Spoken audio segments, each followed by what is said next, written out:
예, 잘하셨어요? 예. 화면빨이 좀 봤네, 이 옷이, 그죠? 이번 토요일 날, 토요일 날, 부동산 TV, 촬영 일정이 있어가지고, 정말 토요일 날 하기 싫은데. 한 2달 이상 해야 될 것 같은데. 아무것도 못해요. 그런 일정 잡히면. 그래서, 왜 토요일이냐고, 해필이면. 제가 시간이 안 되니까 그러긴 한데. 평일 날은 못하니까. 일요일 날 하자고. 일요일 날 몰아서 한꺼번에 한 20강 찍어버릴 테니까. 그랬더니 일요일 날은 자기들도 일해야 된대. 자기들도 편집해야 된다고. 진짜. 248쪽에 부동산 금융론인데요. 금융기초죠. 그래서 거기 보니까 이제 첫 번째가 금융 개념인데, 금융이란 자금 융통할 때 그 금하고 융 따가지고 금융이에요, 그죠? 자금 융통을 의미하고, 부동산 금융이란 부동산의 취득 또는 개발에 필요한 자금을 융통하는 걸 말한다 그랬죠. 그래서 기능 그런 건 읽어보시면 되고, 옆쪽에 249쪽에 제3절에 소비자 금융과 공급자 금융이다 그랬는데, 여러분들 소비자 금융에다 별 하나 좀 해주시고요. 소비자 금융하고 공급자 금융을 이제 다른 말로 뭐라 그러느냐? 이 공급자 금융을 개발 금융이다 또는 개발업자에게 빌려주는 거니까 건축대부다 이렇게 불러요. 그래서 가장 많이 쓰는 용어는 건축대부입니다. 그 다음에 소비자 금융은 이제 수요 금융이다라고도 하고, 수요자에게 빌려주는 거죠. 그래서 아파트 담보대출 저당 대부이다 이렇게 이야기하죠. 그래서 이 둘의 차이가 어떤 거냐라는 걸 이제 비교하는 거는 대단히 필요하고요. 그 다음에 여기서 특히 이 소비자 금융, 저당 대부는 정확하게 이해하셔야 됩니다. 그래서 소비자 금융에다 별을 하나 해주시는데, 이 둘은 일단 대출 기간이 어떻게 되느냐, 그 다음에 이자율이 어떻게 되느냐, 그 다음에 지급하는 방법은 일시냐 단계적이냐, 그 다음에 상환하는 방법은 어떻게 되느냐, 이렇게 이제 4개 기준으로 볼 텐데요. 저당 대부는 일단은 장기 대출입니다. 보통 10년, 20년, 30년. 이자율은 저리죠. 보통은 서민 대출의 성격이 굉장히 강하고요. 그래서 쌉니다. 지급은 집을 사겠다는 거니까 일시에 지급을 해야지. 자, 아파트 살라 그러는데 2억만 빌려주세요. 그랬더니 예, 빌려주는데요. 10년 동안 쪼개서 드릴게요. 그러면 집을 살 수 있다고요? 없다고요? 없다고죠. 그래서 이건 안 되고, 상환은 어떻게 하느냐? 20년 기간이다 그러면 20년간 단계적으로 상환한다. 달달이 원금 이자를 내는 거죠. 건축대부는 다행이요. 항상 이런 게 고맙죠. 이거 반대예요, 정확하게. 그러니까 저당 대부는 어차피 잘 기억해야 되기 때문에 건축대부는 기억 안 해도 알죠. 반대. 요거는 장기의 반대니까 단기. 그 다음에 저리의 반대가 뭐냐? 고리. 그 다음에 일시지급의 반대가 뭐냐 그러면 단계적 지급. 이 워낙 위험하니까요. 이 건축대부는 한 번에 주지는 않아요. 보통 공사의 진행 정도를 봐가면서 진척도에 따라 주죠. 그 다음에 이제 상환은 어떻게 하느냐? 요거는 완공과 동시에 일시 상환이죠. 그래서 이제 반대다라는 걸 가지고 이제 해결을 했는데, 설명 조금 드려보면, 어차피 건축이라는 게 2, 3년밖에 안 되죠. 그래서 단기, 20년, 30년은 아니죠. 이쪽이야 우리가 서민들이니까 절이었지만, 돈 좀 있잖아요. 이분들은. 건축하는 분들이 차도 좋은 거 끌고 다니던데. 맨 에쿠스.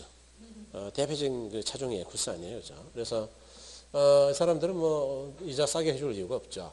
그 다음에 아까 말씀드린 대로 위험이 크니까, 진척도 또는 기성고에 따라 주는 거고요. 그 다음에 상환은 완공과 동시에 일시는 당연한 이야기죠. 이 건축대부라는 거는 완공돼서 분양했다. 그러면 빨리 받아야 돼요. 이걸 쪼개서 받는다 그러면 이거 떼먹을 가능성이 많기 때문에. 이유가 뭐냐? 건축대부라는 게 뭘 담보로 했겠어요? 건물이요? 땅이요? 아니죠. 건물은 짓고 있는 건데요. 보존 등기가 안 됐잖아요. 그러니까 저당고 설정이 안 되니까 땅. 그러니까 땅만 담보라는 거 담보가 불안정해, 이게. 땅을 담보로 과다한 대출이 있단 말이에요. 그러니까 기간을 주고받는다고요, 빨리빨리 받아야 된다고요, 빨리빨리. 그래서 이제 이런 의미가 있고, 그 다음에 아까 제가 이자율을 설명할 때는 뭐라 그랬냐 하면요, 여기는 서민이니까 뭐 싸게, 돈 좀 있으니까 뭐 비싸게 그랬는데 틀린 이야기는 아닙니다. 그런데 이론적이진 않죠. 좀 더 이론적으로 갈까요? 우리가 투자 이론을 공부하셨으니까 위험과 수익이 비례한다라는 건 잘 알고 계시는데 누구라도 부담하는 위험이 커지면 요구하는 수익이 작아질까요? 커질까요? 커지죠. 그러면 은행이 돈을 빌려주고 부담하는 위험이 클 때 은행이 요구하는 수익이 뭐냐? 이자죠. 이자. 여기는 담보가 확실하니까 비교적 위험이 작아서 저리고, 요거는 아까 담보가 확실하다 그랬어요? 불확실하다 그랬어요? 불확실. 또 건축 자체가 언제든 망할 개연성이 있어서 위험이 커요. 그러니까 위험이 커서 높은 이자를 받는다. 이렇게 이야기하시는 게 가장 이론적이죠. 그 다음에 여기서 이제 우리가 생각해야 될 게 장기절이라는 점에서 대출자는 항상 이자율 위험에 직면해요. 즉 이자율이 바뀔 때 상당한 문제가 되는데 특히 이제 고정이자에서는 굉장히 문제있죠. 그래서 오늘날 대출자들은 변동이자를 개발해서 이자율 위험을 극복하죠. 그래서 이제 이쪽에서 대략 한 2문제 정도가 나오죠. 좀 이따 할 거고요. 그 다음에 이제 일시에 목돈을 줍니다. 항상. 은행이라는 게 이 대출 구조가 굉장히 나쁜데, 나가는 돈은 1억, 2억이죠. 받는 거는 다음 달에 바로 다 받는다고요. 20년간 나눠 받는다고요. 20년. 그러니까 들어오는 건 작아요. 2억에 뭐 한 50만 원 들어오니까. 그러니까 은행이 지 아무리 돈이 많아도 언젠가는 돈이 떨어져서 유동성, 위험에 빠질 가능성이 있다. 그런 이야기죠. 그래서 이와 같은 유동성 위험을 이겨내기 위해서 개발한 게 뭐냐 하면 그게 바로 유동화라는 거예요. 유동화. 흔히 Mortgage Backed Securities (MBS). 그래서 이렇게 여기서는 대략 한 2개 나오죠. 그 다음에 나머지 기타. 기타라는 게 부동산 투자 회사라든가 프로젝트 파이낸싱이라든가 신디케이트 같은 건데 거기서는 뭐 찍죠 벌써. 올해도 뭐 빤한 거는 부동산 투자 회사죠. 한 문제. 그래서 5문제 나올 확률이 높다. 아니 왜 벌써 찍습니까? 이제 2월인데 개정이 또 됐거든요. 개정되면 무조건 한 개 나와요. 부동산 투자 회사는. 그래서 뭐 그렇게 자주 개정하는지 이해를 못 하겠는데 이제 막 그냥 개정 따라가는 것도 힘들어 죽겠어. 맨날 개정하니까.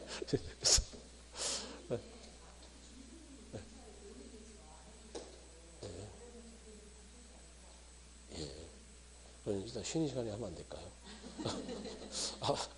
아파트 중도금하고는 전혀 관계가 없는 설명이어서 일단 쉬는 시간에 궁금하신 걸 알 것 같아요. 아무튼 그래서 이제 이렇게 대략 5개를 하는데 우리가 이제 이쪽하고 이쪽 2개를 설명을 드리고 쭉 넓혀가다가 7, 8월까지는 그다음에 이제 9월 달부터는 다시 일이 쭉 좁혀와가지고 한 1시간에 설명 끝내버릴 거예요. 나중에. 지금부터는 한 4시간 정도 많이 걸릴 때는 그 정도 설명하죠. 그런데 이제 앞으로는 더 줄이는 쪽으로 갈 겁니다. 나중에는. 자, 그래서 249쪽인데 소비자 금융이죠. 소비금융. 주택 소비금융이란 소비자들이 주택을 구입 또는 개량하기 용이하게 하는데 그 목적이 있는 소비자 금융이다 그랬고요. 이번에 자 주택 소비금융은 공급자 금융에 비해 대부 조건이 장기 저리이고 대출은 일시로 하고 상환은 분할. 분할 그렇죠. 그다음에 공급자 이제 건축 대부죠. 그래서 주택개발금융이란 주택의 생산 및 공급을 활성화하기 위해 주택건설업자 등에게 대출 자금을 대출해 주는 것을 목적으로 한 공급자 금융이다 그랬죠. 그래서 두 번째 소비자 금융에 비해서는 대부 조건이 단기고리이고 대출은 건축 공정에 따라 단계적으로 제공하고 상환은 완공과 동시에 일시에 이랬죠. 그래서 이와 같이 되더라. 다음에 여러분 넘어가셔서 지분과 부채금융을 했는데 뭐 그런 건 아직은 아무 의미가 없고요. 나중에 이제 용어 간단하게 설명할 거고 거기 이제 부동산 금융의 위험인데 그거는 뒤쪽을 먼저 설명한 다음에 할게요. 256쪽 한번 가보세요. 256쪽. 256쪽 가니까 큰 2번 해가지고 고정금리와 변동금리 그런 거 있나요? 거기다 별을 2개 해주시고요. 이제 논리가 이제 이렇게 흘러가는 게 아무래도 여러분들이 정리하시기가 조금 편하신데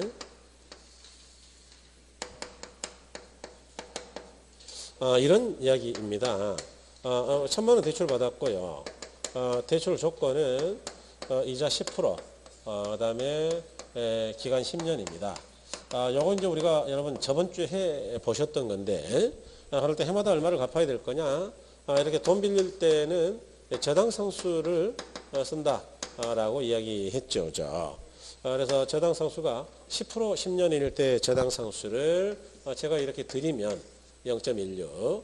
그러면 곱해가지고 해마다 그렇죠 160을 갚으면 이 안에 원금과 이자가 상환이 되더라. 뭐 그렇게 저번 주에 했고, 이걸 원금과 이자로 나누어 보기도 했죠. 조금 이따 또 나눌 텐데 그건 좀 이따 하자고요. 일단 대출 조건을 조금 다듬어 보면, 요거는 고정이자 제도입니다. 고정이자 제도라는 이야기는 뭐냐 하면요, 대출할 때 처음부터 대출이 끝나는 만기 10년까지 이자를 바꿀 수 있다고요. 무조건 10%라고요. 그러니까 이자는 못 바꾸는 거예요, 그죠? 변동이자는 중간에 뭐 올렸다 내렸다 하는 건데 얘는 못 바꾼다. 그다음에 요거 언제 대출 받았냐? 지금은 3년이 지난 시점입니다. 현재는 여기고요. 3년 전에 받았겠죠? 이때 누구한테 빌렸냐? 국민은행, 이렇게 그냥 특정 은행 그냥 이름 불러버릴게요. 뭐 바쁘니까. 국민은행이다. 그럴 때 아까 저당 대부는 뭐라 그랬느냐 그러면 장기? 이 저리의 의미를 대략이라도 이해를 좀 해야 되는데요. 지금 이제 이론적으로 이야기하기는 너무 아직은 어려우실 거고, 이런 정도라고 느끼시면 돼요. 이 당시에 국민은행은 시장이자가 10%였어요. 그러니까 돈을 많이 벌려고 막 비싸게 20% 받은 것도 아니고, 그렇다고 무슨 자선사업 하려고 2%나 3% 대출한 것도 아니고, 손에 안 날 정도 딱 10% 정도를 받은 겁니다. 그걸 저리라 그래요. 그러니까 뭐 은행이 자선사업가는 아니니까 손해볼 정도로 싸진 않아요. 그러니까 이때 10% 대출했다는 이야기는 그 당시에는 시장이자가 그 정도였다 그 이야기예요. 저리다. 그런데 3년 지난 시점에서 어떤 문제가 생겼느냐. 시장이자가 올라갔다. 그런데 15%까지 올라가면 어떻게 되느냐, 이제 그런 이야기죠. 이와 같이 시장이자는 종종 올라갔다 내려갔다 합니다. 그러면 아무리 국민은행이라 하더라도 지금 신규 대출이라면, 즉 똑같은 1,000만 원을 지금부터 10년으로 이런 이야기예요. 동일한 조건으로. 지금 신규 대출을 한다면은 얼마는 받을 거냐? 얼마 받을까요? 손해보기에 뭐 10%요, 시장금리대로 15%요? 15%. 15%는 받지 않겠어요? 그런데 3년 전에 대출했던 기존의 대출은 옛날부터 10% 하기로 계속 고정해 놨으니까 올려받을 수가 있겠어요, 없겠어요? 그러니까 새로 대출하는 것에 비해서는 이기의 손해예요. 그러니까 국민은행 같으면 이러면 좋겠죠. 야, 갚어. 그러고 새로 대출해. 그러면 5% 더 받는 건데 그럴 수 없잖아요. 안 갚는데. 그러니까 손해를 보더라. 이런 걸 뭐라 그러느냐. 대출자는 수익 손실이 발생한다. 그럼 대출자의 상대방이 차입자인데 차입자는 신규 대출보다는 싸게 내고 있는 거니까 손해요, 이익이에요? 이익이죠. 바로 대출자랑 차입자는 반대 상황이니까 둘 다를 기억할 필요는 전혀 없죠. 하나만 기억하면 되니까. 그래서 그렇게 둘 다 기억하면 안 돼요. 헷갈려서 안 돼요. 그래서 대출자 얘기는. 자, 그러면 시장이자가 올라갈 때는 손해봤으니까 야, 내려가면 이익 보냐? 그럼요. 한번 볼까요? 만약 시장이자가 5%이면 어떻게 되느냐? 국민은행은 신규 대출이라면 이 정도로 대출할 수밖에 없는 상황이죠. 그런데 기존 대출은 뭐 3년 전부터 10% 계속 고정해 왔으니까 내려줄 필요가 있다고요? 그냥 계속 10%라고요? 그러니까 더 받는 거죠. 그런 꼴이죠. 그래서 손해이익이에요? 이익이다. 그런데 문제는 이익이 오래 안 가요. 왜냐하면 이 차입자가 농협통장도 가지고 있거든요. 그러다 보니까 언제 농협에 돈 찾으러 갔더니 지점장이 나오셔가지고 물어보더라. 뭐 대출 받은 거 있어요? 그래서 있죠. 그러니까 요즘 이자 싼데 뭐 빌려줄 테니까 갖다 줘버리지 뭐. 이렇게 이야기하더라. 그러니까 5%로 빌려가지고 갚았다. 차환. 아니면 똑같은 부동산을 가지고 다시 융자 받았다. 재융자 또는 재금융. 리파이낸싱. 그 이야기는 뭐예요? 여기서 빌려서 갖다 줘버렸으니까 국민은행하고는 만기까지 갔다는 이야기예요? 중간에 끝났다는 이야기예요? 중간에. 그런 걸 은행에서는 이제 중도 상환이라고 이야기하고, 우리가 이론적으로는 조기 상환이라는 표현을 많이 써요. 기상환이다. 이렇게. 그래서 여기 있는 것들은 하나, 둘, 셋, 넷, 다섯 개 싹 다 시험에 나왔죠. 시험에 나온 건 제가 다 쓴 겁니다. 그래서 이렇게 볼 수가 있더라. 그 이야기는 뭐냐 하면 그 이야기는 이런 이야기가 되겠죠. 지금 이 고정이자라는 거는 대출자 입장에서는 대단히 문제가 많다. 그래서 대출자는 이런 이자율 변동 시 위험을 차입자에게 미루고 싶더라. 다시 말해서 대출자의 이자율이 올라가거나 내려갈 때 부담하는 위험을 누구한테 전가하고 싶은 것이냐? 차입자 이쪽에다가 전가 좀 했으면 좋겠다고 이야기죠.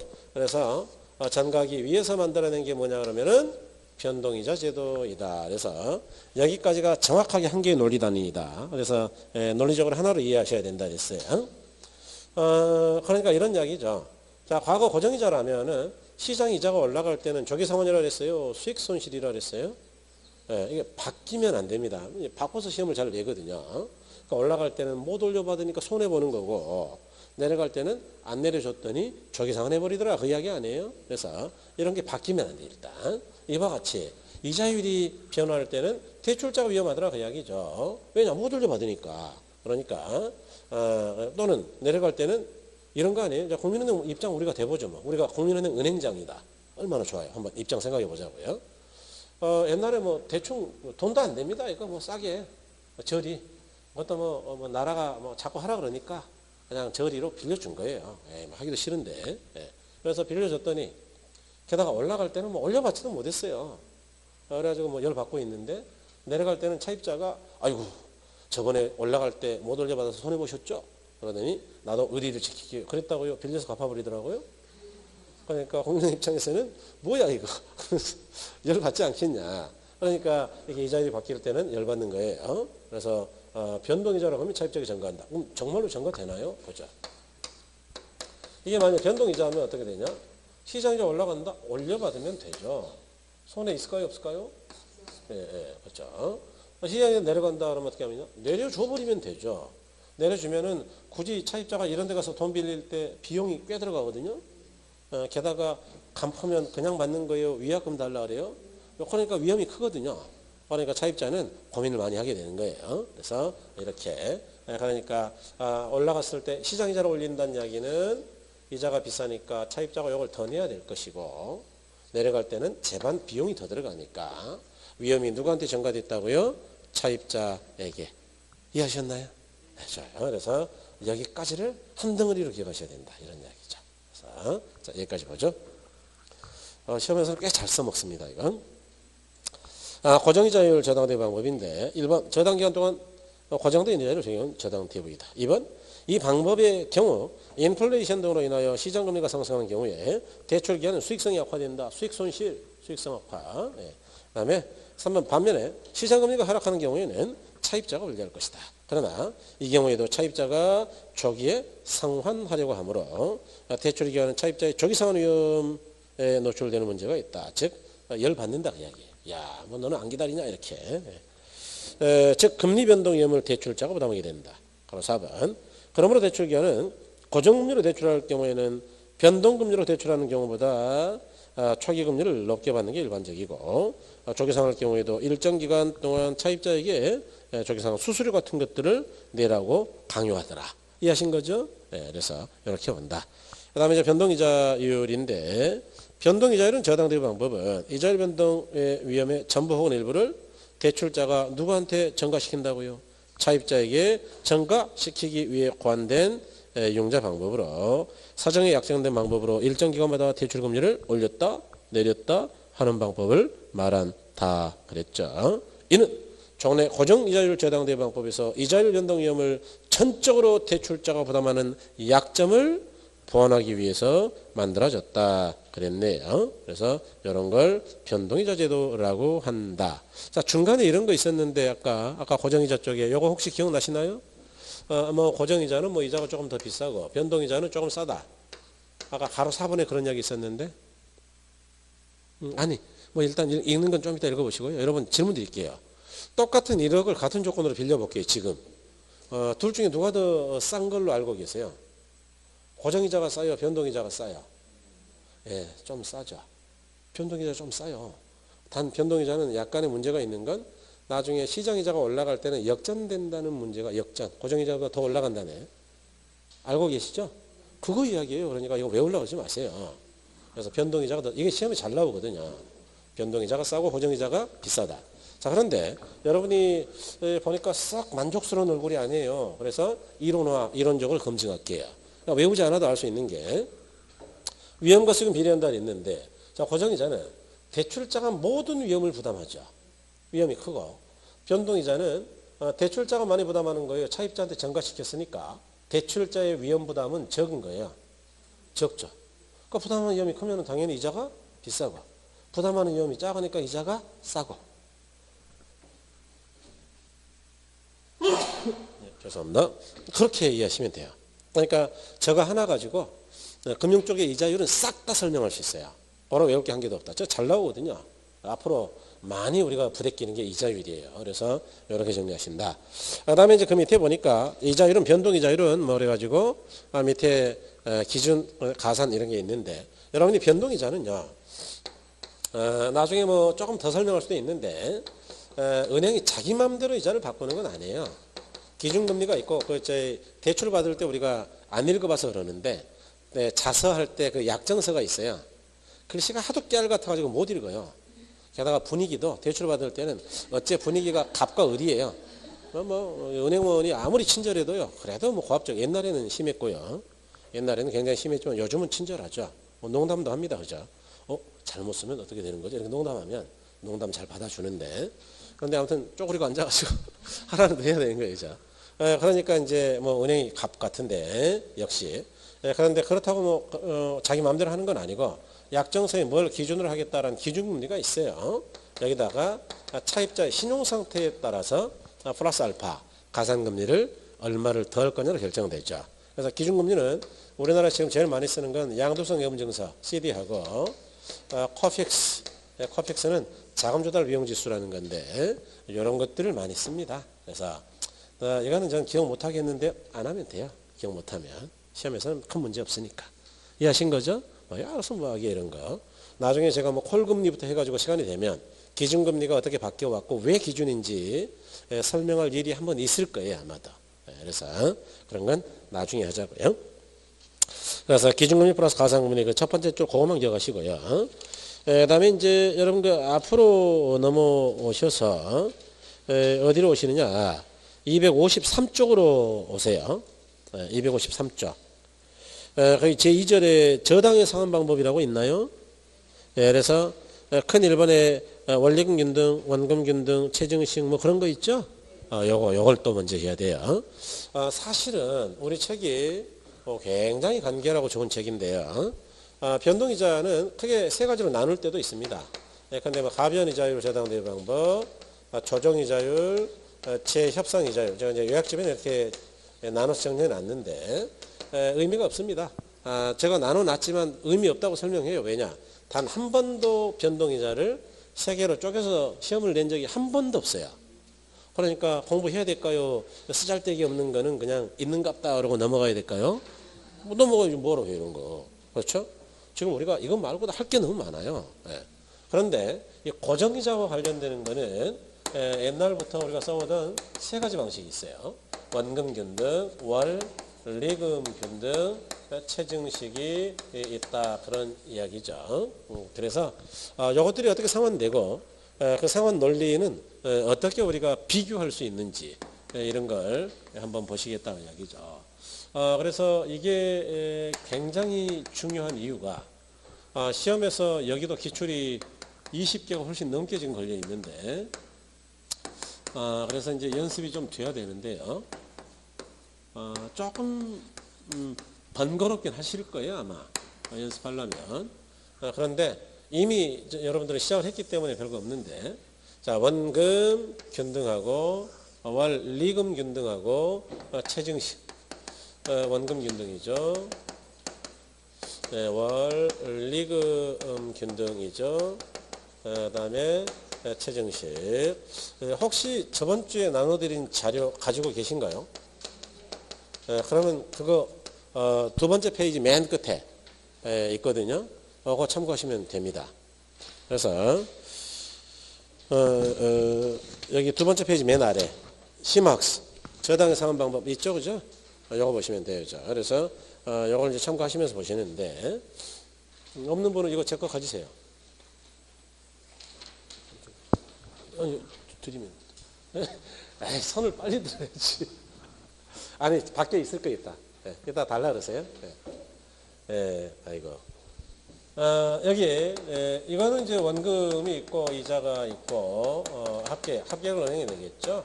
그다음에 이제 원금이 있고 이자가 있고 합계액이 그다음에 이제 마찬가지로 원금이 있고 이자가 있고 합계액 이렇게 갚는 거죠, 그죠? 그럴 때 이 셋 중에서 가장 오래된 방법은 원리금 균등 상환입니다. 그로 비교할 때 제일 많이 쓰는 건 원리금 균등하고 비교를 많이 해요. 지금도 가장 많이 쓰이는 게 이거죠. 자, 그러면 용어부터 보시면 원금 균등은 뭐가 일정한 거냐? 원금이. 그러니까 1,000만 원을 10으로 나눠 가지고요. 맨날 100만 원씩 갚겠다 원금을. 그런 단순한 논리예요. 그래서 요거는 원금은 너무 쉽네, 그죠? 원리금 균등은 원금하고 리자를 더한 게 일정하다. 합계액이. 그 다음에 최증식은 뭐냐? 이것도 한번 해볼까요? 요거 아까 했죠, 여기. 원리금 균등에서 합계액 계산할 때는 뭘 곱하면 된다 그랬느냐? 저당 상수. 그래서 저당 상수가 0.16이라고 제가 드리면 여러분은 해마다 160을 갚으면 이 안에 원금과 이자가 자동으로 상환되어 나간다라는 걸 알 수가 있을 것이다. 자, 그다음에 최증식은 뭘까요? 최증식은 점점 감소요, 증가요? 증가. 그래서 다른 말로 점증식이라고 하는데 그럼 뭐가 증가하겠냐 그러면 당연히 은행에 내는 합계액이 증가하는 거예요. 이것도 이제 여러분 그냥 외우려고 그러지 말고요. 생각 한번 해보자고요. 우리가 빌린 돈은 1,000이고요. 지금 상환 기간은 전부 다 세 가지 다 10년입니다. 그러니까 10년 동안 이제 1,000을 갚아야 되는 거죠. 그럴 때 최증은 1,000보다는 뒤로 갈수록 은행에 내는 돈이 증가한다 그 이야기인데 만약 1,000부터 160보다 많이 시작해 가지고 170 뒤로 갈수록 점점 증가하면 1,000만 원만 갚을까요? 1,000보다 훨씬 많이 갚게 될까요? 그러겠죠. 그러면 1,000보다 160보다 커야 될까요? 작아야 될까요? 자, 그래가지고 한 80 낸다. 그런데 마지막 기간까지 160보다 작아가지고 159만 원 낸다. 그러면 1,000만 원을 갚을 수가 있을까요? 없을까요? 그건 또 없겠죠.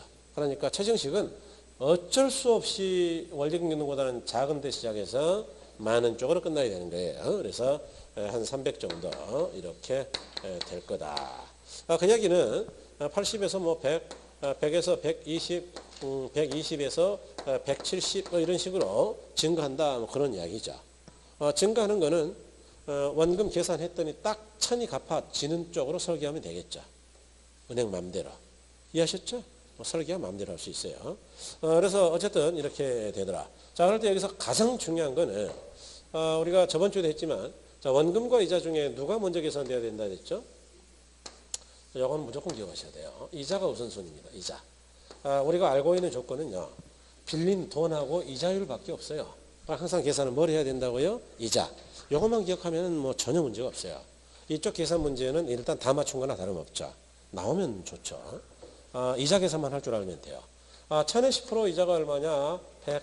그런데 160 갖다 줬다는 이야기는 이 중에 60은 뭘 상환한 거냐? 원금. 그죠?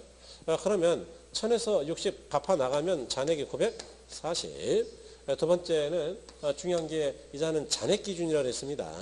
그러니까 940에 10% 그러면 얼마냐? 94. 그런데 160을 갖다 준 거니까 이 중에 94가 이자면 나머지 66은 뭘 갚은 것이냐? 원금. 좋아요. 그래서 원금을 또 까 나왔으니까 여기서 원금 까볼까요? 874. 그러면 세 번째는 874의 10%일 거 아니냐? 그러면 결국 87. 그렇죠. 그런데 은행에 160 갖다 줬으니까 남은 게 73인데 이거는 뭘 갚았겠느냐? 원금을 갚았을 것이다. 이렇게 10년간을 우리가 쭉 연습해 볼 수 없다고 있다고요? 있다. 이미 해보셨을 거로 생각하고요. 그 다음에 원금균등으로 한번 가보시자. 원금균등. 이거는 원금을 맨날 100을 갚는다 그랬죠. 그럼 첫 해는 이자가 1000에 10%니까 당연히 100인데 그럼 은행에는 얼마 갖다 줘야 되냐? 200. 100 갚았으니까 잔액이 얼마 남았을까요? 900. 그럼 두 번째는 얼마의 이자죠? 1000이요? 900이요? 900. 그러니 이제 90만 원. 그럼 은행이 얼마 줘야 되나요? 190. 그렇죠. 그 다음에 세 번째는 요 100도 갚았으니까 잔액이 800인데 800에 10% 이자겠죠? 80. 그러면 은행에 180을 내면 된다. 그런 이야기죠. 9번 갚았으면 어떻게 될까? 9번. 9번 갚았으면 900을 갚았다 그 이야기니까 잔액이 얼마 남았죠? 100. 한 번 남았겠죠. 그러면 100에 10% 이자가 얼마인데요? 10. 그러면 은행에 얼마 내면 되는 거예요? 110. 그러면 요거 갚았고 이자도 갚았고 그래서 완전히 1000만 원을 싹 다 처리한 거죠. 그래서 이렇게 상환되는 게 원금 균등입니다. 자 그러면 체증식은 어떻게 되느냐? 체증식 이자 한번 계산해 볼까요? 이건 이제 잘 보셔야 돼요. 이자가 지금 1000에 10%이니까 100만 원이죠. 그런데 은행이 얼마 갖다 줬어요? 180이에요? 그냥 80이에요? 그냥 80. 이야기는 뭔가요? 이자도 제대로 못 갚고 있다 그 이야기죠. 이자 지금 20 못 갚았잖아요. 그러면 은행이 뭐 혹시 이렇게 할까요? 에이, 못 갚은 이자는 넘는 걸로 하죠. 좋은 게 좋은 거 아닌가요? 뭐 이렇게 할까요? 내년에 내라 그럴까요? 그러니까 내년에 갚아야 될 돈이 지금 얼마가 되느냐? 1000만 원이 아니고 1020. 즉 원금을 갚았다고요? 마이너스. 거꾸로 더 자라난다고요? 자, 이런 걸 뭐라 그러느냐? 마이너스 상환이라 그래요. 네. 마이너스.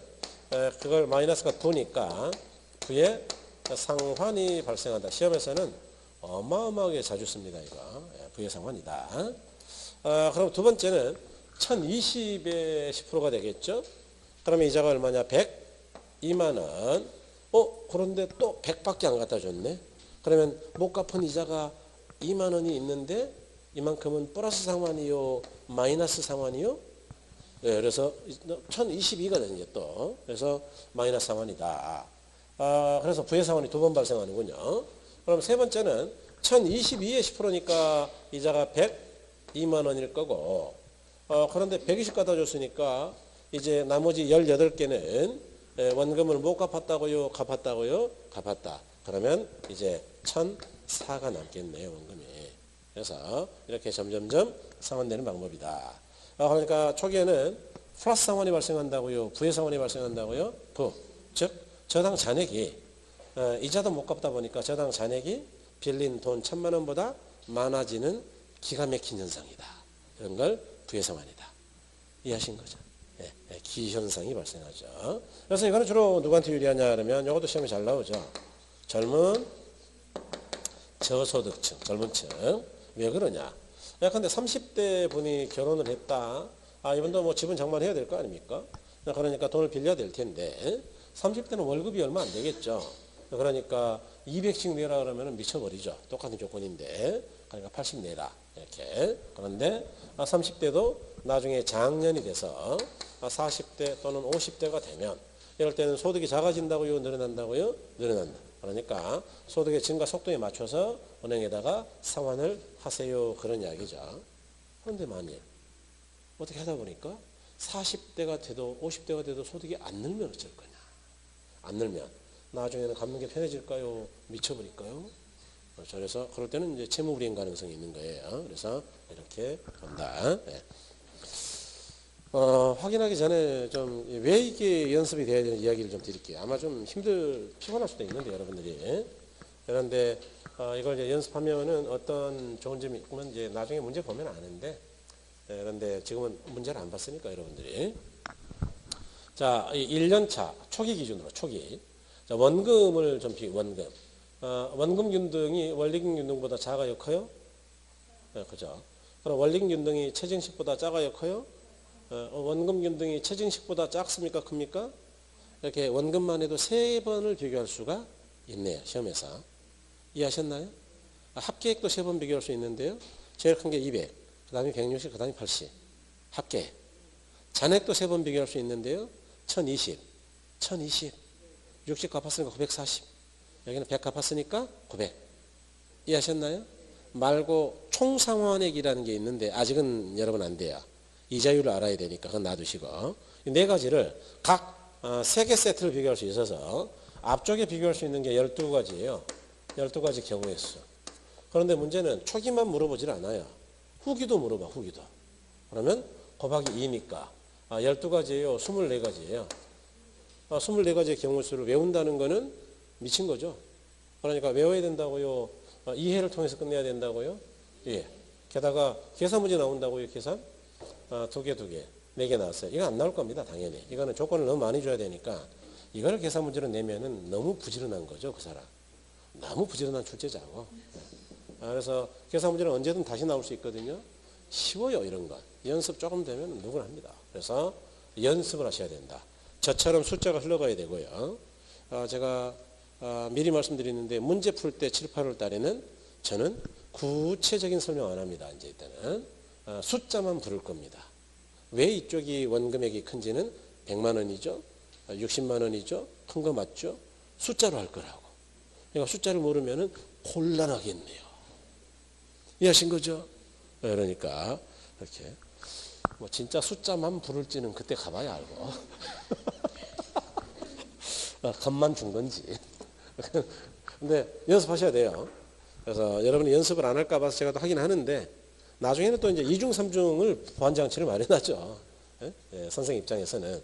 저는 또 성격이 좀 꼼꼼한 편이라 그렇게 잔소리해도 안 외우는 사람도 있을 거다 라고 생각하고 나중에 암기하는 방법도 알려는 드려요. 근데 그래가지고 좋은 점수는 안 나오죠. 암기는 하는데. 예. 그래서 연습하셔야 됩니다. 아마 우리 같이 연습하는 거는 꽤 많을 거예요. 요거는 뭐 한 2, 30번 할 거고 요거 전체는 10번 정도는 하겠죠. 나중에 지겹다 그러면 이제 그때 그만할게요. 개념 보시면 원리금 균등상환 방법은 매기간 원금과 이자 합계가 균등한 방법이다. 즉 매기간 지불하는 원리금 지불액이 동일하며 만기가 도래하는 때 차입한 원금이 모두 상환되게 하는 방법이다. 그렇죠? 특징은 원리금 균등 상환에서 원리금 균등액은 빌린 돈에다가 저당 상수 곱하면 된다. 그다음에 두 번째, 상환기간 동안 일정하게 지불되는 저당 지불액 중에서 즉 160만 원 중에서 기간 초기에는 이자가 많고 이자가 100만 원이었죠. 많고 원금은 작지만 기간 말에 가까워지면 이자는 점점점 작아지고 원금은 작아질까요? 많아질까요? 많아진다. 이 정도는 지금 느낌이 왔으면 좋겠는데 여러분 저번 주 우리 그래프 그린 거 혹시 기억나세요? 1년부터 10년까지 160을 갚는다 가정하자. 자 그럴 때 초기에는 이자가 100에서부터 점점 많아진다고요? 적어진다고요? 이거 이야기하는 겁니다. 초기에는 이자가 많고 원금은 적고 원금은 이렇게 됐으니까. 그 다음에 후기로 가면은 이자는 적어지고 원금은 적어진다고요? 많아진다고요? 많아진다. 이야기죠 지금. 말로 써놨지만 이해하신 거죠? 그러니까 이게 연습이 돼야 돼요. 항상 말씀드립니다 여러분. 여러분 미워서 이런 말씀 드리는 게 아니고 이뻐서 그러는 거예요. 걱정돼서. 맨날 이해만 하고 다음 달에 잊어버리면 또 이해만 하고 또 잊어먹고 언제까지 그러냐 그 이야기죠. 곤란해지는 수가 있어요 나중에. 그 다음에 3번의 이 방법은 원금 균등상환에 비해서 이런 게 시험에 자주 나왔다고요. 초기에 지불액의 부담이 더 적고 뭐 지불액이 뭐예요 지불액이. 이렇게 용어 바꾸면 이제 못 풀어요. 지불액이 원금이에요 합계액이에요. 합계액이 합계. 내는 돈 합계. 그래서 부담이 적고 후기에는 부담이 더 큰 방식이다. 그럼요 여기요 여기. 지불액이 처음에는 얘가 200이잖아요. 200 얘는 160 그러니까 적어요. 나중에는 얘는 계속 160인데 얘가 110이니까 적다고요 많다고요? 많다. 이렇게 비교한단 말이죠. 미쳐버려요 이거요. 이게 머릿속에 안 흘러가면 판단이 잘 안 돼요. 그래서 흘러가야 된다. 나중에 문제 보시면 압니다. 우리 책에도 뭐 훌륭하게 잘 해놨는데 이걸 제가 제일 먼저 했거든요. 요즘 다 이제 뭐 이걸 빌려다 쓰는데 자기들이 미안하니까 1,000은 안 써. 그래도 양심이 있어가지고. 제가 1,000을 딱 미리 선점해가 한 10년 전부터 이렇게 했으니까. 그러니까 요즘에서 책들을 이렇게 쓰는데 미안하니까 1억 이렇게 써. 근데 숫자가 지저분해가지고 이해 못해 그거. 너무 크잖아 숫자가. 어떻게 이해해 그걸요. 1,000 쓰면은 제가 그래도 전화는 할 거예요. 야 이씨. 전국에 결혼 선생 다 아니까 뭐 우리는 다 알아요. 뭐 거의 이제는 선배 거의 없고 다 거의 후배 선배 몇 안 남았거든요. 그러니까 너 그럴 거야? 야 이 선생 너 이 새끼 그럴래? 아 형 왜 그러세요? 보통 그러죠. 그러지 마. 이번에 원금균등문화 상환이다 그랬죠. 개념. 원금균등 상환 방법은 원금의 저당 상환액을 상환기간 동안 납입 횟수로 나눠가지고 일정하게 상환. 아까 1,000 나누기 10 해서 일정하게 100만 원씩 갚고 그 이야기죠. 이자는 잔기 말에 저당 잔금의 이자율을 곱해가지고 구한 후 원금과 이자를 합해가지고 상환하는 방법. 그래서 체감식이다라는 말은 좀 기억하는 게 좋아요. 요거를 공사가 좀 써요. 공사. 한국주택공공사가. 그래서 나중에 볼 거예요. 200부터 190, 180 점점 증가해요. 체감이에요. 그래서 원금균등을 체감식이라고도 합니다. 그래서 좀 기억하는 것도 좋죠. 그래서 보시고 특징은 첫 번째 상환기간 동안 원금 상환분을 일정하고 100만 원 일정하고 이자는 점점 감소하니까 저당 지불액은 200, 190, 180 점점 증가요. 감소요. 감소. 이렇게 머릿속에서 수가 좀 흘러가야 된다 그랬어요. 가로 이번에 원금 균등 상환 방법은 초기에 원리금 균등 상환 방법보다 저당 지불액이 많고 대출자 입장에서 원금 회수가 빠른 방법은 원금 균등 상환 방법이다. 왜냐? 여기요. 세 개 중에 원금이 제일 빨리 상환되는 게 뭐냐? 100만 원. 그다음에 60이나 마이너스 20은 원금이 좀 느리죠. 그러니까 은행 입장에서는 뭐가 원금이 빠르게 상환된다고요? 원금 균등. 이런 것도 시험에 잘 나오죠. 이런 것들을 이야기한다. 그 다음에 옆 페이지 체증식이죠. 체증식 상환 방법은 저당 지불액이 대출 초기에 작고 시간이 지남에 따라 커지는 저당 상환 방법이다. 80, 100, 120 점점 커진다. 자, 특징의 가로 2번 보시면 이 방법은 초기 지불액이 이자 지급에도 못 미치는 부의 상환이 발생할 수 있다. 부의 상환이 발생하는 경우에 저당 잔금이 빌린 돈보다 감소요 증가요? 증가. 여기 초기 지불액이 80인데 이자에도 못 미친다. 그래서 저당 잔액이 빌린 돈보다 감소요 증가요? 이런 걸 부의 상환이라 합니다. 그래서 이렇게. 그다음에 가로 3번에 미래 소득이 확실한 젊은 계층과 취득한 부동산에 대해서 예상 보유기간이 단기인 차입자가 이용하기에 적합하다. 이 정도 일단. 어쨌든 젊은 층이 불리하다고 유리하다고요? 유리하다 그 이야기예요. 그러면 상환기간이 짧다는 건 뭐냐라는 거는 이거 어려운데 아직은 어려운데요. 여러분 예컨대 저라면 이렇게 하겠습니다. 우리나라에는 이 체증식은 없습니다. 엄밀하게 말하면 뭐 없다고 보는 게 맞아요. 그래서 보금자리 이론에서 유보금자리에서는 체증식이 있긴 있는데요. 애지간에서는 뭐 대출 잘 안 하는 걸로 알고 있습니다. 그래서 거의 안 해요 우리는. 시중은행은 아예 없고요. 미국 쪽은 좀 많이 있다고 알려져 있는데 만약 제가 이렇게 한다면요. 예컨대 내가 돈이 별로 없는데 2억짜리 부동산을 사는데 그냥 5천하고 은행에서 1억 5천을 대출을 받아가지고 사야 되겠다. 대신 내년에 오른다는 확신이 있다. 나 딱 한 1, 2년 있다가 처분할 거다. 이게 단기, 단타. 이해하셨어요? 이럴 때는 은행이 많이 내는 게 좋겠어요? 작게 내는 게 좋겠어요?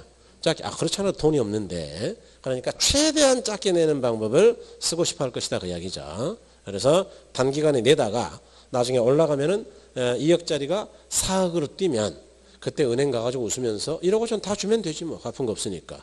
뭐 얼마요? 이렇게 거들먹거리면서 1억 5천 갖다 줘버리고 나머지 내가 가지면 되잖아요. 이해하신 거죠? 그러니까 단기 투자가 목적일 때는 괜찮은 방법이에요. 그래서 이런 이야기다. 은행 가서 좀 거들먹거려 보고 싶어요. 은행 가서. 그 뒤에 보니까 아까 했던 고정이자 변동이자 있죠, 그죠? 예. 네, 그래서 이렇게. 그 다음에 이제 250쪽으로 가시면 아까 안 했던 거 있죠. 우리는 뭐 타고난 게 이제 체질이 이렇게 마구 거들먹거리는 체질은 못 돼서 그래서 은행 가서 그 정도는 해보고 싶어요. 근데 만 현찰을 한 20억이나 이렇게 가져가 가지고 지점장이 안 나와도 좋으니까 뭐 한 20억 예금하려고 그러는데 어떻게 뭐 가능합니까? 뭐라고 그러면 이제 깜짝 놀래가지고 지점장 부를 거 아니에요. 아우 바쁘신데 들어가세요. 이게 뭐 얼마나 된다고? 매일 내가 50억 더 가져올게. 그래서 이제 거들먹거리고 싶은데 그러면 이제 지점장이 콕 끼어가지고 이제 집에서 찾아오고 그럴 거 아니에요. 아이고 오지 마세요. 그러고 싶어요. 그러고 싶은데 안 되네 그게. 예. 그 농협 같은 데는 보니까 이야기 아는 분들 이야기 들어보니까 왜 이사들 있잖아요. 이사들 예금 좀 했던 사람들 구정 때 뭐 맨 선물하더만 그 사람들 농협 그 지점장들이요. 그래서 고액 예금자들 뭐 인삼 뭐 이런 거 갖다 주고 소고기 이렇게 한 도근 된 거 이렇게 고기 이런 거 갖다 주고 막 그러면서 가서 인사하고 막 그러더라고요. 그러니까 구정 전에 다니는 것 같은 경우는 직원들이 다 보따리 싸시를 모시고 인사로 다니는 게 일이더만요. 그래서 얼마나 예금하면 선물 받나요? 물어봤더니 옛날 수강생들 중에 그런 분들 많을 거 아니에요. 그러니까 물어봤더니 얼마 안 했는데요. 뭐 그러던데 뭐 금액은 이야기 안 하는데 제가 볼 때 뭐 한 몇 억 되는 것 같아요. 현금 몇 억만 넣어놔도 와서 인사하더라 그 이야기야. 그러니까 아마 한 20억 갖다 넣어놓으면 매일 인사죠. 50억 더 갖다 주면요 출근할 때마다 들려서 인사. 네. 그러니까 뭐 삼성이나 뭐 현대나 이런 데는 오죽하겠어요, 그죠? 몇십 조를 예금하고 있는데, 250. 이제 막상 또 구속되고 나니까 좀 안 됐다는 느낌도 들고, 그렇습니다, 아주. 근데 뭐 도리는 없었을 거예요, 그게. 판사는 아마 10년 사는 것처럼 고민했을 것 같습니다.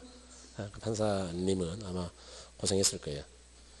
내일 모레 뭐 승진해가지고 이제 전근 간다 그러던데 또 전근 가서 혹시 돌멩이 맞는 건 아닌지 걱정스럽기도 하고.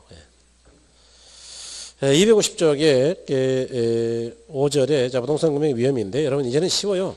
연습이 됐기 때문에. 자 채무불이행이죠. 그래서 이건 워낙 쉽죠. 채무불이행 위험은 차입자가 원금과 이자를 상환하지 못해가지고 대출자가 부담하는 위험. 그래서 원금 이자 안 내고 배째라 뭐 이런 거죠. 그 다음에 두 번째 조기상환 위험인데 괄호 1번에 조기상환 위험이란 차입자가 저당 만기 전에 변제함으로써 발생하는 대출자의 위험이다. 아까 그랬죠. 시장이자가 하락할 때는 먼저 가서 줘버리더라. 그렇죠. 괄호 2번에 고정금리 대출 시 시장이자율이 하락한 경우에 차입자에게 조기상환의 유인이 생기게 된다. 따라서 이러한 경우 대출자는 조기상환 수수료를 부과하여 조기상환을 방지하지만 시장이자율이 충분히 하락한다면 뭐 수수료 내버리고 조기상환하려고 그럴 것이다. 이렇게. 그래서 아까 우리가 이제 미리 이 뒤쪽 부분을 했기 때문에 이해가 조금 편하죠. 그죠? 그 다음에 이제 이자율 위험인데요. 이자율 위험이란 금융기관이 저당 대부를 시행한 후에 또는 예금 상품 판매한 후 이자율이 변동하는 위험을 말한다. 금융기관은 이자율 변동의 위험을 차입자에게 전가하기 위해서 변동금리로 대출하는 걸 선호한다. 아까 했죠. 그죠? 그래서 이와 같이 고정이자일 때는 대출자가 과도한 위험을 부담하니까 차입자에게 전가하려고 만든 게 변동이자율이다. 이렇게요. 그래서 이런 것들은 시험에 잘 나오죠. 그래서 여러분 여기서 두 문제입니다. 여기서 두 문제예요. 그래서 일단 두 문제는 우리가 확보를 한 거나 다름이 없고요. 그 다음에 제3장이죠. 264쪽인데요. 264쪽에 저당의 유동화죠. 그래서 저당 유동화의 개념 또는 구조 또는 효과인데 개요만 좀 설명을 드리고 그러고 조금 쉬어볼게요. 자, 개념. 저당권을 한해 상품으로 유통되게 하여 신용창조 수단으로 활용하는 것을 저당 유동화라고 한다. 뭔 말이냐? 지금 굉장히 간결하죠. 표현이 아주 간결해서 이해하시기가 뭐 오히려 굉장히 편할 수 있는데요. 저당 유동화가 뭐냐 그랬더니 저당권 자체를 유통시켜 새로운 신용창조 수단으로 활용하는 것이다 라고 하고 있지요. 그래서 이제 여기서 유동화가 뭐냐라는 걸 제가 먼저 설명을 좀 드려보고 싶은데 아까 그랬죠. 우리가 이제 대출은 장기저리다 그래서 고정이자 당시에는 이자율 위험이 많아서 대출하는 변동이자를 선호하더라. 즉 이자가 올라갈 때는 수익 손실이 있었고 이자가 내려갈 때는 조기 상환에 문제가 있더라라고 복습하는 거예요. 그다음에 고정이자에는 세 가지 방법이 있더라. 그게 원금균등, 리금균등, 체증식이고 이쪽에는 기출 문제만 대략 20개가 훨씬 넘는 게 달려 있더라. 그러니까 연습이 돼야 된다 그랬죠. 이게 안 나오면 제가 손에다 장을 지집니다. 안 나오면 여기서 안 걸리면 무조건 뭐 그건 말이 안 돼. 그건 시험이 아니에요. 그러면 문제를 한쪽에 편향되게 잘못 냈다는 이야기니까. 그래서 그럴 리가 없죠. 그래서 제가 찍는다는 게 그냥 뭐 어디 산에 들어가서 도 닦고 찍는 게 아니고요. 예, 나올 만한 걸 이야기하는 겁니다. 나올 수밖에 없는 것. 그걸 딱 40개만 찍을 것 같으세요? 넉넉하게 찍을 것 같으세요? 한 뭐 200개 찍습니다. 그러니까 지가 안 걸리고 100이겠어요? 넉넉하게 찍는데? 예, 예. 아니 뭐 200개면 충분하지 뭘 그러세요. 200개면 많이 줄여준 거지. 예, 꼴랑. 예. 그래서 자, 유동성 위험은 뭐냐라는 건데 여러분이 유동성 위험 자체를 잘 이해를 못해요. 사실은. 설명을 좀 드려보는데 어떤 기업이 매출액이 15조예요. 저 얼마나 그랬어요? 15조. 매출액이 15조라는 게 느낌이 오나요? 물건을 15조치 팔았다 그 이야기고요. 받을 돈이 얼마라는 이야기예요? 15조. 그러니까 이 회사는 재산이 적은 회사예요. 자산이 어마어마하게 큰 거예요. 그죠? 자산이 많죠.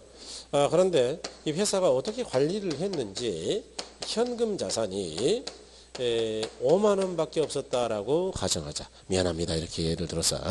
그래서 노란 5만 원짜리 현찰이 한 장이 책상 위에 굴러다니더라. 자, 그러면 어떤 문제가 있느냐. 어음이 지금 만기가 돌아온 게 있는데 다음 주 수요일까지 만기인데 그게 7억짜리 어음이더라. 자, 이렇게 재산이 많은 회사 입장에서 7억이라는 거는 돈일까요? 돈도 아닐까요? 제가 볼 땐 돈도 아니죠, 이거. 그런데 현금이 없으면 어음을 결제할 수 있다고요? 없다고요? 없죠. 그러면 일단 1차 부도는 납니다. 결제 안 되면. 확정 부도는 안 나고 이거는 어떻게든 뭐 당연히 살아나니까. 그래서 이와 같이 재산이 많이 있다 하더라도 현금이 없어가지고 당하는 위험을 뭐라 그러느냐? 유동성 위험이라 그래요. 다시 가진 게 없어서 문제가 되는 게 유동성 위험이라고요. 재산이 많든 적든 현금이 없는 거라고요. 흑자부도도 유동성 위험이에요. 흑자부도. 이렇게 돈이 많은데도 부도나는 경우가 있어요. 꽤. 그래서 이런 경우이다. 관리 잘못하면 흑자부도가 나거든요. 그래서 유동성 위험이라는 거는 이제 정확하게 이제 이해를 좀 하신 것 같은데, 자, 그러면 이제 뭐냐? 여러분 이거 책에 있으니까 그림 안 그려도 됩니다. 이거 그림 그리면은 전혀 이해 못해요. 워낙 복잡하니까. 여기 자, 저당시장의 구조라는 거를 제가 좀 그리면서 계략적인 설명을 좀 하고 그러고싶게요.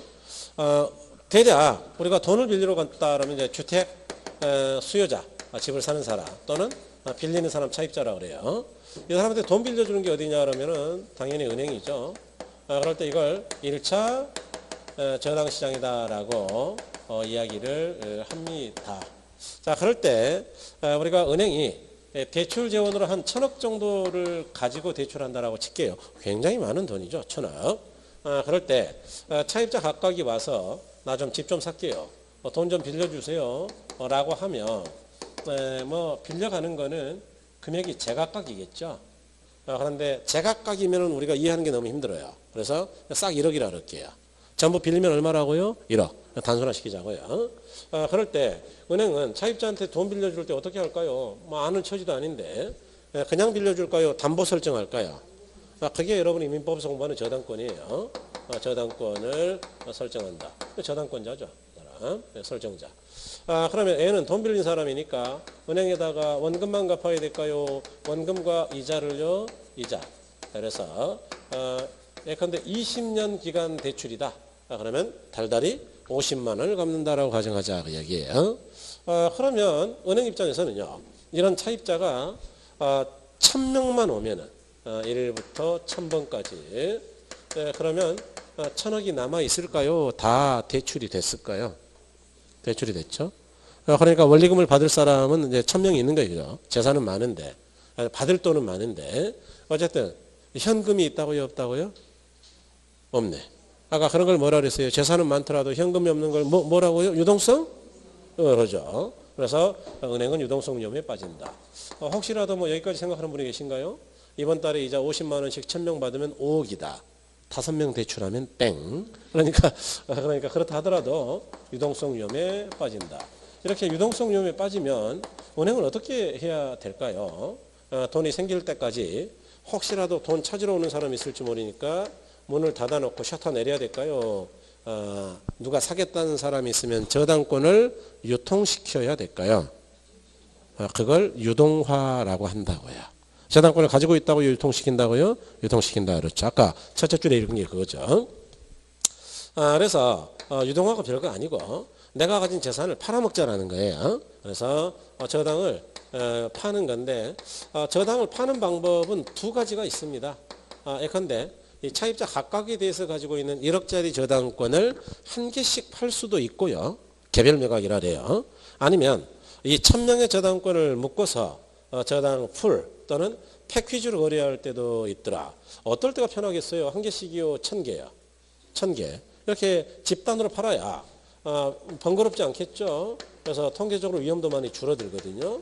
그러니까 보통은 저당 풀로 팔려고 할 것이다. 그러면 이 샀던 사람은 1000억어치를 사왔으니까 현금을 1000억을 당연히 줄 것이고 그러면 돈이 생겼으니까 유동성이 풍부해졌죠. 그러면 다시 대출할 수 없을까요? 있을까요? 있겠죠. 그러면 이번에 대출하는 거는 옛날에 빌려간 사람 다시 부른다고요? 새로운 차입자라고요? 그러면 잘 들으셔야 돼요.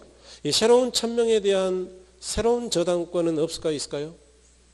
하나는 팔아먹었지만 다시 대출한 거는 이자가 들어오겠죠? 그러니까 은행 입장에서는 항상 1000억의 이자는 들어와요. 저당권을 하면 할수록 나중에 이제 관리비, 수수료가 많이 생기는 건데 어쨌든 이렇게 되더라. 그러면 이걸 사주는 사람이 누구냐 그러면은 여러분 이걸 2차 대출 기관이라 그러고요. 조금 복잡한데 뭐 지금 현재까지는 이해를 잘하고 계시는 거예요 지금. 네, 힘을 조금만 더 내세요. 한국주택금융공사라는 데서 이제 우리는 이런 역할을 하는데 금융공사이다. 그래서 영어로는 이렇게 불러요. 하우징 파이낸스라고. 옛날에는 코리아 하우징 파이낸스 코퍼레이션에서 KHFC라고 불렀는데 또 이것도 또 이름을 바꿨어요. 법을 개정해가지고. 개정 좀 안 했으면 좋겠는데 ACF라고. 그래서 이렇게 바꿨다. 그러면 이제 공사는요. 공사는 저당권을 은행에서 돈 주고 사온 거죠. 그리고 차입자가 내는 원금과 이자는 누가 받는 것이냐? 공사. 그래서 이 저당권을 사는 이유는 꽤 괜찮은 자산이에요. 왜냐하면 일단 20년이니까 장기 투자 가능하고 애가 또 못 받을 일도 별로 없거든요. 그러니까 이자 수익이 장기간 지속적으로 발생하니까 돈이 많은 사람들은 투자하고 싶어 한다. 그래서 샀어요.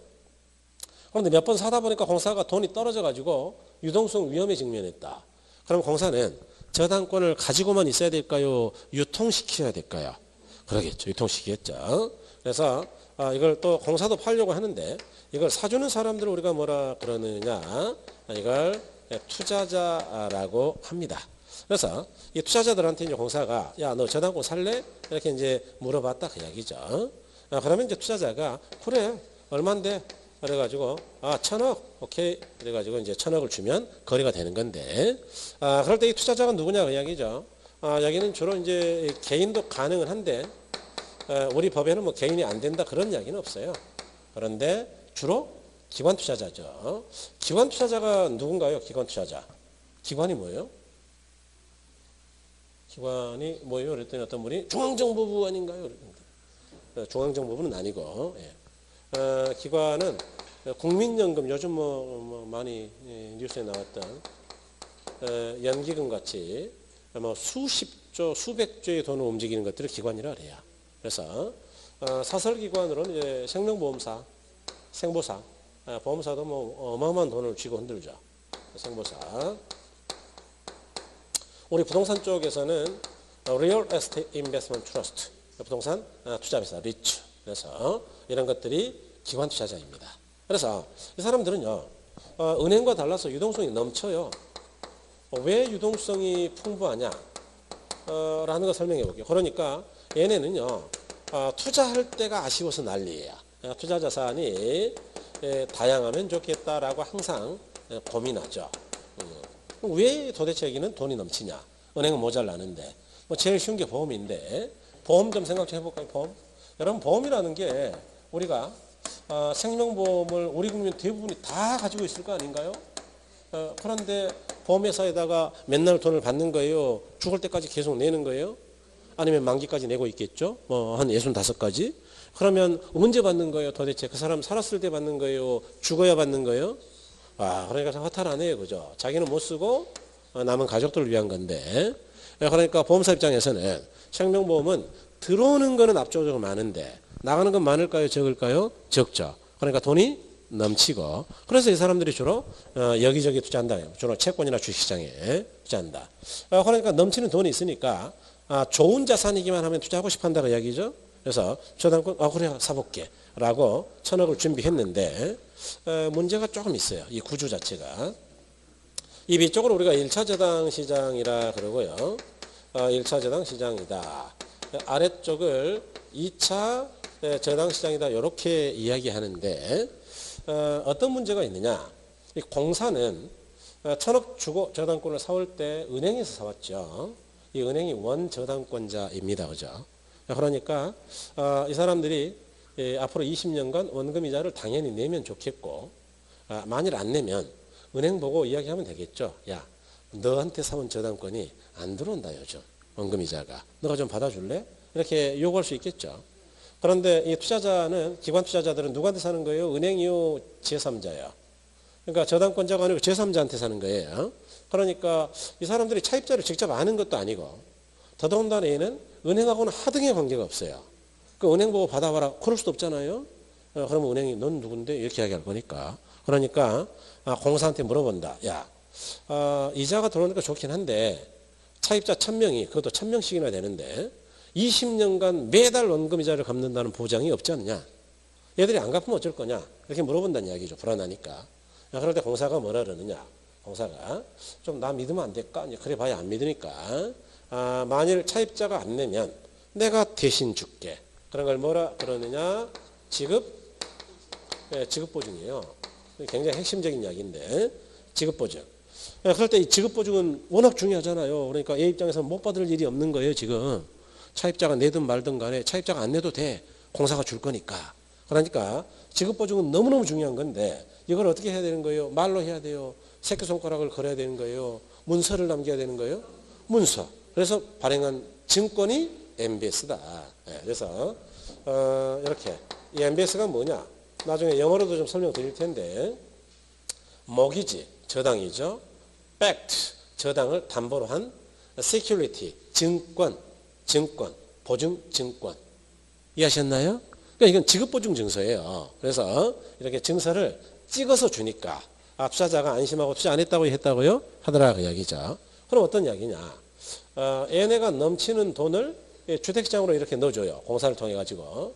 그럼 은행들은 그 돈 가지고 계속 차입자들에게 새로 대출할 수 있으니까 차입자들이 내 집을 많이 살 것이고 주거안정에 기여할 수 있을 것이고 바로 나쁜 제도예요, 좋은 제도예요? 좋은 제도이다 이런 이야기죠. 이해하셨나요? 네. 자, 그런데 그러면 옛날에 유동화가 있기 전에는 어떻게 했겠냐 그 이야기예요. 아니 우리가 건국 이래 유동화가 있는 건 아니니까 이게 이제 정확한 2004년 3월 1일이 도입된 거니까 우리는 아주 늦은 건데 그럴 때는 어떻게 했느냐? 그럴 때는 이제 이렇게 하긴 했죠. 만일 은행이 돈이 떨어져서 위험하다, 유동성 위험, 그러면 한국은행에서 돈을 주긴 줘요. 예. 그런데 한국은행에서는 이제 한국은행 가면 여러분 혹시 한국은행 통장 가진 분 계세요? 없어요? 좀 만드시지 왜? 못 만들어요. 한국은행 은행하고만 거래하는 은행입니다. 그래서 중앙은행이라 그러죠. 뱅크 오브 뱅크 은행의 은행인데 한국은행 가면은 매 시중은행마다 담당 개원이 한 명씩 있어요. 근데 국민은행 담당, 우리은행 담당 이렇게. 그러면 국민은행이 돈 떨어진다 가죠. 가가지고 여기 한국은행 가서 당좌수표를 써주면 예컨대 500억 써주면 한국은행에서는 별일이 없는 이상은 창고에서 500억을 내보냅니다. 차로. 그래서 당좌수표를 잘 써주면 되죠. 그러면 한국은행에서 이제 돈이 나오죠. 돈이 나오면 어떻게 되는 거예요? 시중에 돌아다니는 화폐의 양이 적어지는 거예요? 많아지는 거예요? 그러면 이제 돈이 보기가 흔해졌다 그 이야기죠. 이렇게 돈이 흔해지는 걸 뭐라 그러느냐? 가치 없다라고 이야기하죠. 아니 뭐 걔도 이렇게 돈을 물고 다니면 가치가 있겠어요, 없겠어요? 없어요. 화폐 가치가 없는 걸 뭐라 그러느냐? 이걸 물가가 상승하는 인플레이션이라고 한다. 인플레가 물가 상승이고 물가가 올라가면 돈의 가치가 있다고요, 없다고요? 없다. 그러니까 이렇게 돈을 푸는 거는 물가를 올려요, 물가를.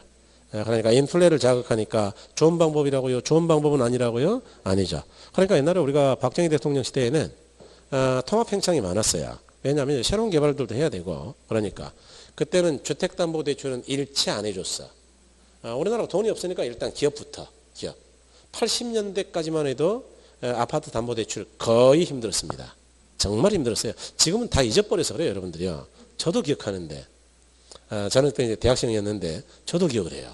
왜냐하면 어머니가 돈 빌리려고 은행에서 쩔쩔 매는 걸 옆에서 많이 봤거든요. 그래서 막 은행 개원하고 제가 싸운 적도 있어요. 또 어이가 없어가지고 어머니가 좀 연세가 있으니까 그래서 아니 당신이 은행이면 은행이지 학생인데 비분 관계 해가지고 은행이면 은행이지 네가 뭔데 어머니한테 그러냐고. 야 은행 또 지점장 나오라 그래봐. 이 대학생이 말이죠.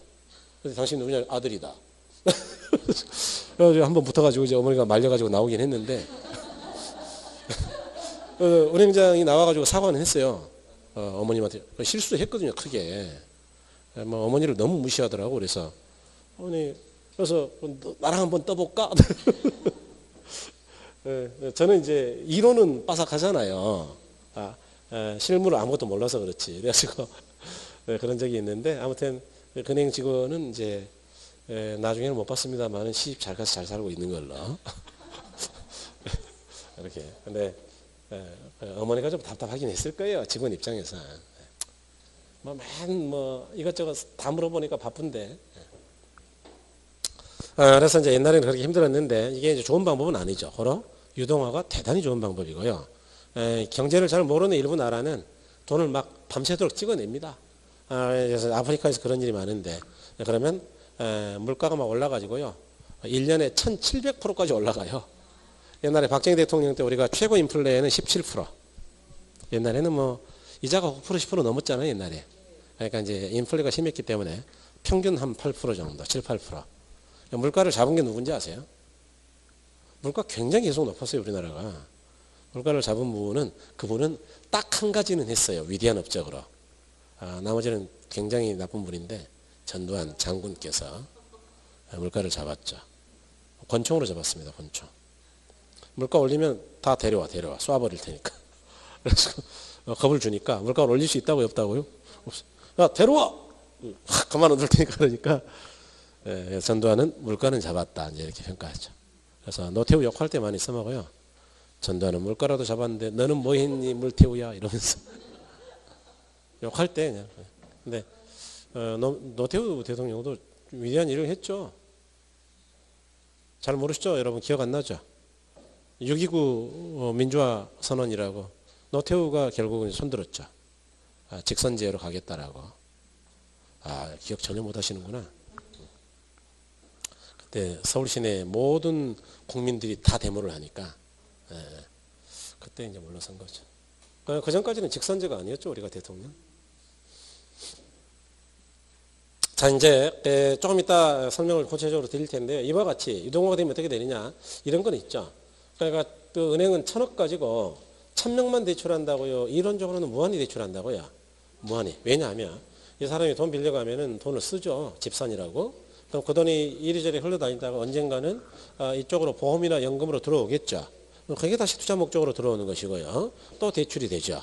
그러면 돈을 쓰면은 다시 또 그게 투자 목적으로 들어와 가지고 새로 대출되고. 그러니까 1,000억 가지고 1,000명만 대출한다고요. 무한히 대출한다고요. 무한히. 그렇게 해서 유동화를 통해 가지고 주택 문제를 해결하는 데 상당히 도움이 된다. 이렇게 볼 수 있죠. 여러분 그래서 이제 이 정도까지가 개요고요. 개념만 읽고 조금 쉬었다가 이제 설명드릴게요. 개념 보시면 저당권을 하나의 상품으로 유통하게 되어서 유통이 뭐예요? 유통이 가지고 있는 거에 팔아먹는 거예요. 팔아먹는 거. 그래서 새로운 신용창조 수단으로 활용하는 것 그런 걸 저당의 유동화라고 한다 그랬죠. 그래서 그 신용창조라는 말이 너무 어렵죠. 너무 어려우니까 밑에 읽어봐도 더 어려울 거예요. 그러니까 뭐라고 생각하냐? 새로 돈 가져오는 것. 신용을 창조한다는 것. 신용대출 같은 새로이 돈을 창출하는 것. 그래서 이렇게 보시면 된다. 자동차 팔아가지고 돈 가져온다 그 이야기예요. 그래서 이렇게. 그래서 조금 쉬셨다가 이제 나머지 보겠습니다. 여러분 그 칠판 지우시면 안 됩니다. 네.